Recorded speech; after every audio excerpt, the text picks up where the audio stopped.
C'est aux petites heures du lundi 31 octobre que la dépouille mortelle du prophète de l'Éternel d'Isolélé, Punguwafidusoa Isaac, a définitivement quitté la morgue du cinquantenaire pour un voyage sans retour pour les Congo central.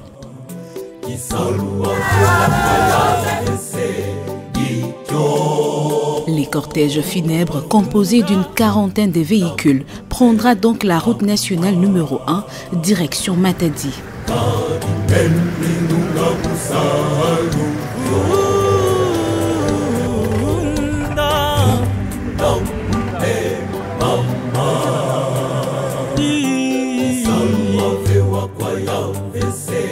Le long de la route, banderoles en main, avec des chants et tambours, stoppant à chaque étape les cortèges pour louer l'Éternel et rendre ainsi un dernier hommage au Oint de Dieu, fondateur visible de l'Ebenem et chef spirituel.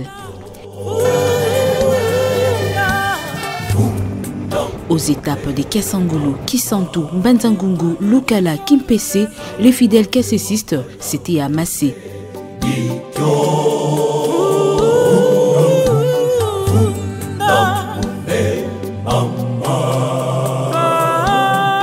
Difficile donc pour les corbillards de se défaire des fidèles qui bloquaient la voie par un défilé improvisé pour faire durer tant soit peu l'instant pour eux qui n'auront pas vécu les hommages au palais du peuple à Kinshasa.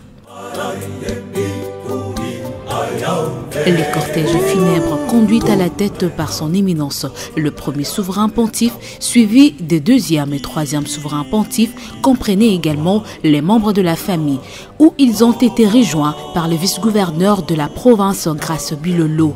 Sur place, le numéro 2 du Congo central a salué le 3 souverains pontifes avant de rendre des hommages officiels au nom du gouverneur de province. Le vice-gouverneur Grace Bilolo s'est ainsi incliné devant la dépouille mortelle en y déposant une gerbe de fleurs, lui ainsi que le maire de la ville et quelques membres du gouvernement provincial.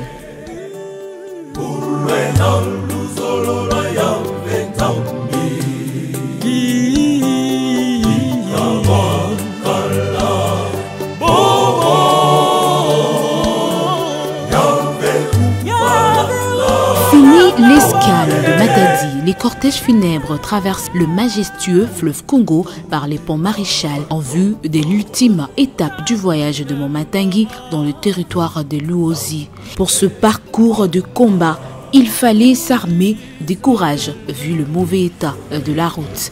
Après quoi, adieu le luxe de l'asphalte, bienvenue sur les routes sinueuses, boueuses et argileuses en terre battue.